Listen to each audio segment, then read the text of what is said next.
Hi everyone, my name is Illyria, or you can call me Illy if you prefer. I've been playing Final Fantasy XIV for a long time, and I took a couple of years off during Shadowbringers, but returned full force back in January last year. I was a cutscene skipper, so I decided to play through the game on a fresh character and stream the full thing on Twitch. And my experience coming back was the best thing I ever did for myself. I made a ton of amazing friends that I hang out with on a daily basis, but there have been a few people here and there that haven't been the best to be around. But by far the most toxic experience I ever had in Final Fantasy XIV is when I tried to form my own static and it failed only after 4 days. I want to start this story by saying I'm only making this video as a way of trying new things with my content, as I've been experimenting a lot lately to see what works and what doesn't. And I know the Final Fantasy XIV community loves drama, so I thought why not use an experience that once made me feel terrible about myself and turn it into something positive. One more thing I want to say is, I'm sure if you break down the story to the smallest detail, you could find so many things I did wrong. So I'm in no way claiming that I did absolutely nothing wrong. I simply want to share my story for entertainment purposes. I know where I was wrong, and I'm sure someone can find more what I did wrong, but the point is that I owned up to my part and I learned from it. The person I'm going to be talking about though has not. Last thing I want to mention is obviously I won't be using any real names or in-game names, as I don't want to be blamed for sending any hate in case it happens. So for the remainder of the video, I'll be referring to said person as Mr. Mains All. I want to first start by explaining the type of person Mr. Mains All is by sharing my experiences with him when I would hang out with or around him. When we first met through my Twitch channel, upon meeting Mr. Mainsall, we ended up having a conversation about how he recently got banned from a community for seemingly no reason, and it was affecting his mental health. Now, I was already put off by this story, but at the same time, I wanted to give this person the benefit of the doubt because I felt sorry for him, to be completely honest. That was sign number 1 among many. Sign number 2 is when I noticed that every single time we played in Discord voice chat, he would constantly bring up hanging out with my girlfriend IRL. He would say, "When you come down to Texas, we should go to a show together. I'll even stand behind you and protect you from the crowd." She wasn't my girlfriend at the time, but we were talking behind the scenes. But even when we did officially make it known we were together, he still didn't stop. Now, if you think I'm dumb now for ignoring those last 2 signs, you're gonna really think I'm dumb for ignoring this last one. When your pro sign was current, it was brought to my attention by a member of my community that Mr. Mainsall had been flirting and trying to be around his wife constantly as well. But they had both cut off communication from him, and that she might not be around as much because of him making her uncomfortable. She still participated in mount farms, treasure maps, etc., just would ignore him in chat and in-game, but she would never let that bother her to the extent that she wouldn't res him and purposefully not heal him. Fast forward to us getting our weekly loot, and I believe they were both co-healing, or he was healing and she was DPS. Regardless, she DM'd me saying that Mr. Mainsall had not resed her at all during the entire raid. Now, we were all filthy casuals at that time, so dying on this raid was pretty common for us. So I decided to investigate because if it was true, I wanted solid evidence. So I checked my VOD and yup, not only did he never res her a single time she died, the only person he raised at all was my girlfriend who was co-tanking with me. So I decided to DM him to get his story. I didn't want to attack him and come at him. I wanted to try and help him by making him see what he was doing was wrong and acknowledge it. I wish I knew what I was getting myself into. When I brought up the fact he didn't res her at all, he first said that he didn't even notice and he was focusing my girlfriend because she was the tank, so it was tunnel vision. Then, after feeling insulted that I would even think he could do anything wrong, he then tried to shift blame to her for not resing him when we were in a Susano fight. So I decided to look into this, and not only was he referring to a mount farm, but he was also purposefully dying to Susano's huge red line attack that one-shots you. Multiple people were doing it to break up the tediousness of that fight. He was just trying to not own up to the fact he was griefing her and didn't want to admit it. Now, you might be thinking to yourself, why put up with this guy for so long?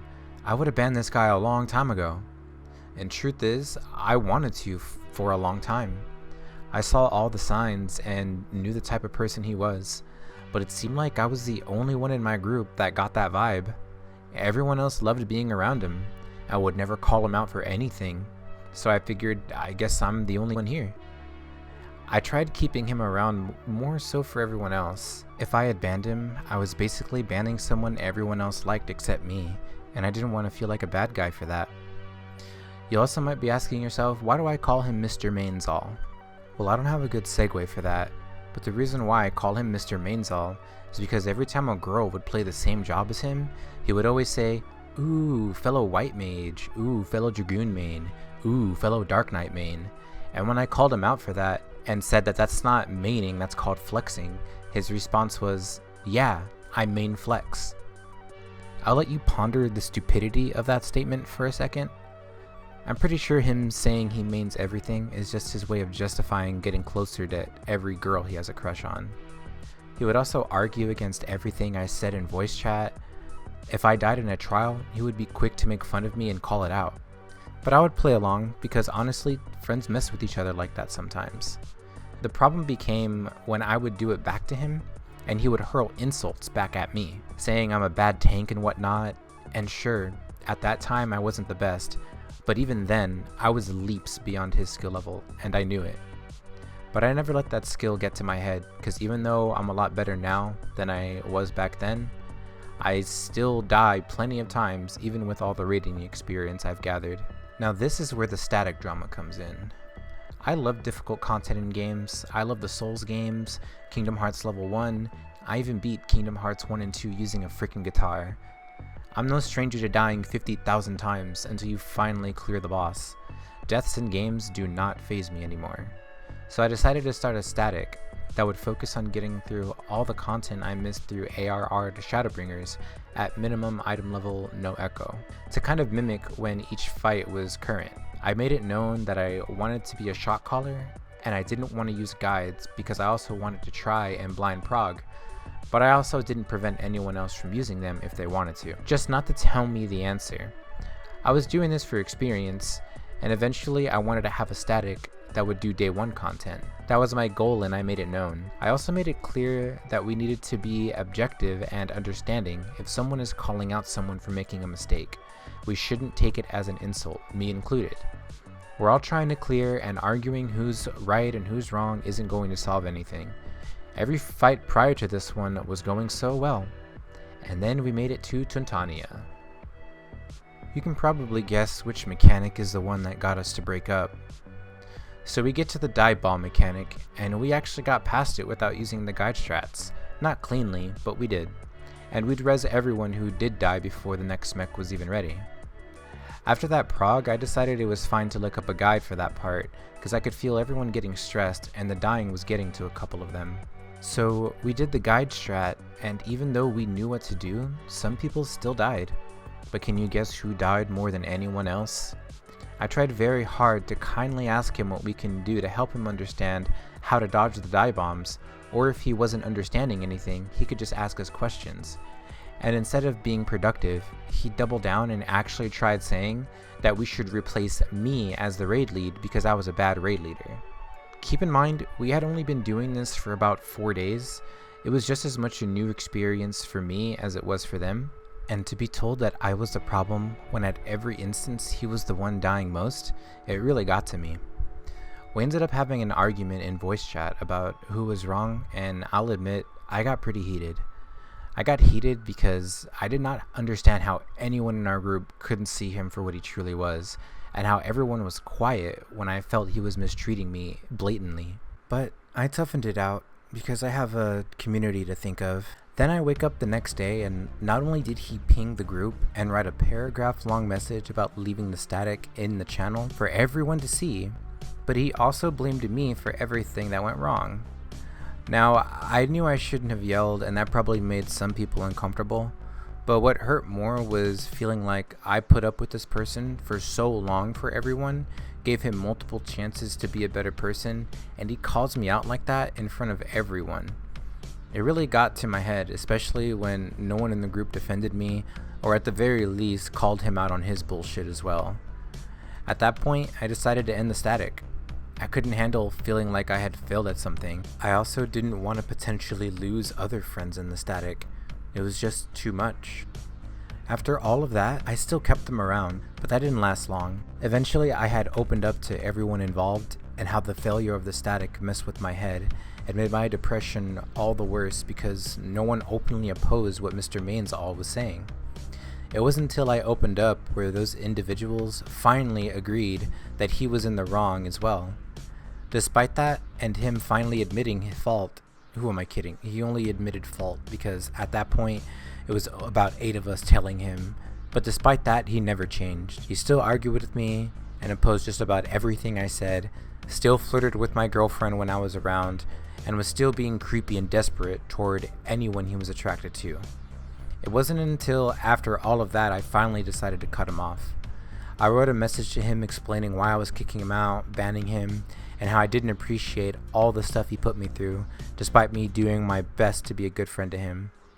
And because I banned him, I knew people were going to have to split time between being around him and being around me, which was fine to me. It sucked because it still bothered me that my friends would interact with him, especially after I voiced everything he made me feel and the stuff that he did to everyone else, like the aforementioned friend who wasn't getting rezzed and their situation. Fast forward to recently, I was just curious if Mr. Mains was still friends with everyone because I had noticed that he wasn't on their stream anymore. He used to play a 4-player co-op game with these people and then suddenly he was replaced. I was curious, but I didn't want details, but they indeed told me that they also cut him off for other reasons.